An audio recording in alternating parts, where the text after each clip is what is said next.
श्रावस्ती में आज भारतीय किसान यूनियन की महापंचायत, राष्ट्रीय प्रवक्ता राकेश टिकैत जी भी आए हैं। इनसे बात करते हैं कि क्या महापंचायत का मुख्य उद्देश्य क्या है। देखो, एक देश में भारत सरकार से जो वादा हो गया था कि एमएसपी गारंटी कानून हम बनाएंगे, ये एक बड़ा सवाल है कि उस पर कोई काम नहीं चलता। उसके लिए एक बड़े आंदोलन की जरूरत पड़ेगी। किसानों की फसलें सस्ते में ना बिके, जिसमें कानून बन जाए, कुछ लाभ किसानों को हो जाएगा। फसल बीमा योजना है, पशु में बीमारी है, छुट्टा पशु है, फसल हम बेच देते हैं तो उसका भुगतान नहीं होता।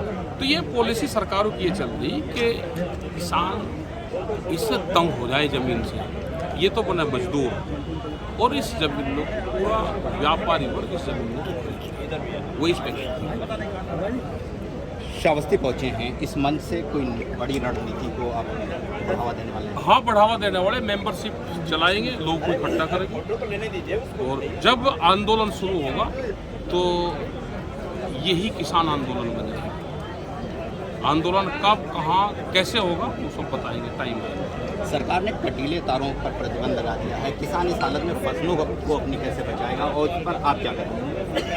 तो कटीले तारों पर कटेगा कौन? कटीले तार तो लगे, ब्लेड वाले तारों पे बैंड रहेगा, उसको हम भी नहीं चाहते कि ब्लेड के तार लगे। कटीले तार हमेशा पहले से लगे हुए हैं। कुछ अधिकारी सरकारी स्कूलों में पढ़ गए, लखनऊ या इन जगह पढ़ के शहर में, जिसने गांव और खेत देखा ही नहीं, और उसने कागज में पढ़ के, और कटीले इन तारों का फर्क ना पड़ता हो, और वो ऑर्डर लखनऊ की चमकीली कोठरी में बैठ कर देना हो, तो इस तरह के फैसले नहीं मानने जाएंगे। एक आखिरी सवाल, ओवैसी और लालू यादव PFI पर बैंड होने के बाद कह रहे हैं कि RSS पे भी बैंड होना, क्या आप इस बात से इत्तेफाक रखते हैं? क्या कहें? और हो जाए वो भी लड़ाई झगड़े की बात तो करे RSS पे, और क्या काम कर रही है भैया। तो ये कहेंगे कि हम लड़ाई झगड़ा हुआ, वो भी झूठा प्रचार ज़्यादा करे। और ओवैसी तो नहीं का आदमी, ये तो दोनों माँ बाप के इकट्ठे बीजेपी वाले, ये तो RSS और ओवैसी तो एक ही है, ये कोई अलग नहीं है, एक ही है। तो ये थे हमारे साथ राकेश टिकैत जी, जो बता रहे हैं कि श्रावस्ती से एक नए आंदोलन को शुरुआत दी जाएगी। बहरहाल आने वाले, अगर फसल बेचती उसका पैसा नहीं मिलता, गन्ने की फसल बेची तो उसका पैसा नहीं मिल रहा, धान की फसल आधे रेट में जाएगी। फसल बीमा योजना पे भी कंपनियां और सरकारें काम नहीं कर रही।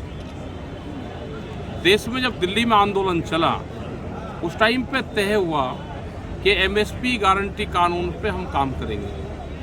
देश में MSP गारंटी कानून बनना चाहिए। जब वो बन जाएगा, किसी को भी व्यापार करना, फसलें खरीदनी, तो जो सरकारी MSP होगी उसके कम पे वो खरीद नहीं करेंगे। 13 महीने आपने आंदोलन किया, MSP अभी तक पास नहीं हुई, क्या है फिर, क्या करेंगे? आगे की रणनीति क्या है आपकी? पास इसलिए नहीं हुई कि जो व्यापारी है वो जब लूटता है फसलों को, सरकार की साझेदारी है उसमें, वे सब लोग उसमें शामिल हैं। सरकारी संस्थाओं को बेचा जा रहा है, FCI की पूरे गोदाम को बेच दिया, अडानी को FCI की खरीद की गारंटी दे दी, उसको खरीद करवा रहे हैं, तो उनको नुकसान होगा। जिस तरह से 2-3 बड़े लोगों को देश की प्रॉपर्टी, देश के संसाधन दिए जा रहे हैं, तो उसके लिए इन आंदोलन की जरूरत पड़ेगी। देश में फिर बड़े आंदोलन की जरूरत पड़ेगी, उससे भी बड़ा आंदोलन देश में होगा। उसके लिए पूरी तैयारी देश भर में चल रही है। युवा साथ में रहेगा, रेडी पटरी वाले लोग आने वाले टाइम पे साप्ताहिक बाजार लगने भी बंद होंगे। पशुओं के नई एक पॉलिसी लेकर आ रहे हैं। बिजली अमेंडमेंट बिल में अगर 2 पशु किसी के पास में होंगे तो कॉमर्शियल कनेक्शन लेना पड़ेगा। बाहर से दूध की कंपनियां आ रही है, 22 रुपये लीटर तक। उन्होंने कहा कि हम गांव में दूध बेच देंगे। अमूल जैसी कंपनी ने विरोध करा, उसने कहा कि हमें 10 रुपये पर लीटर आप सब्सिडी दोगे अगर एग्रीमेंट करोगे। सीड जो बीज है, बीज का एक नया कानून देश में आ रहा है, नए थाने खुलेंगे अभी तो बिजली के थाने खुल रहे, अभी बीज के थाने भी देश में खुलेंगे। वे रोज किसान के खेत पर रहेंगे और उसमें जो नया सीड कानून है, बीज कानून है, उसमें सजा और जुर्माना दोनों हैं। तो क्या ये किसान बच जाएगा? ये किसान इकट्ठा रहेगा तो ही बच पाएगा। जैसे जमीनों को लूटने का काम करा जा रहा, लखनऊ में एयरपोर्ट के आसपास के 5-6 गांव की ज़मीन बगैर 1 रुपये मुआवजा के ले ली वापसी, और कह रहे हैं कि 1942 में ज़मीन अधिग्रहण हुई थी। 1942 में तो अंग्रेजी हुकूमत थी, फिर आप जब देश आज़ाद हो गया तो ये किसान आज़ाद क्यों नहीं हुआ? क्या यही पूरा ये है कि अडानी को और इनको लोगों की सस्ती ज़मीन लूट के एक आंधी भी चला रहे हैं भारत जोड़ो आंदोलन, ये किस पूरे नज़र देश में आंदोलन चलेंगे। विपक्ष वालों को मजबूत रहना चाहिए, इनको भी सड़क पर उतर जाना चाहिए, नहीं तो अगला टारगेट ये विपक्ष है, इनको सबको ख़त्म करेंगे, फाइनेंशियल रूप से भी ख़त्म करेंगे और इनके जो लोग होंगे उनको अपनी पार्टी में शामिल करेंगे। एकल पार्टी देश में जाना चाहते हैं। आपने सहारा ग्रुप अधिकारी को कहा कि कौन नया अग्निवीर बनना चाहता है, जिसकी नौकरी 20-20 साल होगी, भाई आप बन जाओगे ना, हम तो नहीं अभी बनते, हमारी तो उम्र निकल गई। हमने MP MLA कहा भाई आप ये अग्निवीर बन जाओ। अग्निवीर कोई नहीं बनना चाहता, सिर्फ ये डाटा दिखाना चाहते हैं कि हमने इतनी भर्तियां करी, 4 साल में रिटायर हो जाएंगे, कितनी भर्तियां करी, क्योंकि 14 करोड़ लोग देश में जो युवा हैं वो बेरोजगार हैं। भारत सरकार की जो गाइडलाइन थी कि हम 2 करोड़ लोगों को रोजगार देंगे, वे 14 करोड़ बच्चे तैयार बैठे हैं जो बेरोजगार हैं और लोगों की लाइन लगी हुई है। सारा सिस्टम प्राइवेट करा जा रहा है। हरियाणा के अंदर जो गांव के स्कूल थे वे सब प्राइवेट कर दिए।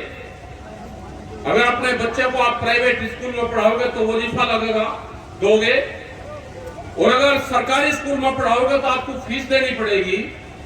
तो बच्चे प्राइवेट स्कूल में कैसे जाएंगे? वो उसकी जगह भी उसी को दी जा रही है, रेलवे की जगह भी बेची जा रही है, मंडियां जो आपके यहाँ पे हैं उसकी जगह भी बेची जा रही है। अभी यहाँ का प्रस्ताव तो नहीं कि यहाँ के प्रस्ताव आगे, लेकिन मध्य प्रदेश के, राजस्थान के कुछ जगह के प्रस्ताव आए हैं। 182 मंडी मध्य प्रदेश की जो A ग्रेड की मंडियां हैं उसकी खाली जगह को बेचने का काम करा जा रहा है। और ये जाएगी कहां पे? जो सरकारों के लोग हैं, जो संस्थाओं से जुड़े हुए लोग हैं, उनको सस्ते में 23 साल की लीज पे 1 रुपया मीटर के हिसाब से वो लीज पे जाएगी, का भुगतान नहीं होगा। वहां की फैक्ट्रियां हैं, जो बजाज शुगर मिल की फैक्ट्रियां हैं, दूसरी फैक्ट्रियां हैं, उन्हें गन्ने का भुगतान नहीं किया तो किसान अपनी बात भी नहीं कहेगा। क्या देश में कोई दूसरा किंग जोंग पैदा हो गया? क्या देश कोरिया बन गया? क्या अपनी आवाज पे पाबंदी होगी? तो ये नहीं होगी। इनसे डरने की जरूरत नहीं है, इनका मुकाबला करने की जरूरत है। वो टाइम आ गया, वो टाइम आ गया, इनसे मुकाबले होंगे। एक संघर्ष, बड़ा संघर्ष देश में फिर होगा और अब तो संघर्ष को पूरी दुनिया देखेगी। अब ये डराने का काम करते हैं, ये डरपोक भी हैं, ये बेईमान भी हैं। ये देश के संविधान जो बाबा भीमराव अंबेडकर का संविधान है उसको भी मानने वाले नहीं हैं। ये देश के संविधान, देश की कोर्ट को तार तार करते हैं। ये 5 साल की राज्यसभा में एक बड़े बड़े अधिकारियों को खरीद लेते हैं, रिटायरमेंट होने के बाद में तुमको राज्यसभा देंगे, तो उसे 5 साल तक जब वो अपने पद पर रहता है तो उससे दुरुपयोग करवाते हैं, पद का दुरुपयोग करते हैं ये राज्यसभा के लालच में। वो चाहे कोर्ट में बैठे हुए लोग हैं, वो चाहे प्रशासनिक अधिकारी हैं, ये सब बंधन में बांध लिए उन्होंने। चाहे प्रेस के लोग हैं, अभी नए क्वेश्चन इनके आने वाले हैं, हम समझ देते हैं कि प्रेस के लोग एक ही क्वेश्चन क्यों बोलते हैं, हर प्रेस के आदमी, क्योंकि क्वेश्चन नागपुर से आता है, वही पूछा जाता है। तो आप बच के रहना इनसे। आंदोलन ही देश को बचाएगा। आपके साथ में सब पूरा देश खड़ा हुआ है। नया भूमि अधिग्रहण कानून आया था 2013 में, लेकिन आपने देखा होगा कि भारत सरकार ने जब से बीजेपी की सरकार बनी 3 बार वो पार्लियामेंट में भेजा, राष्ट्रपति जी के पास में भेजा कि इसमें संशोधन करो। वहां से वो वापसी हुआ क्योंकि इनका वहां पे बहुमत नहीं था राज्यसभा में। फिर इन्होंने स्टेट को कुछ पावर दे दी।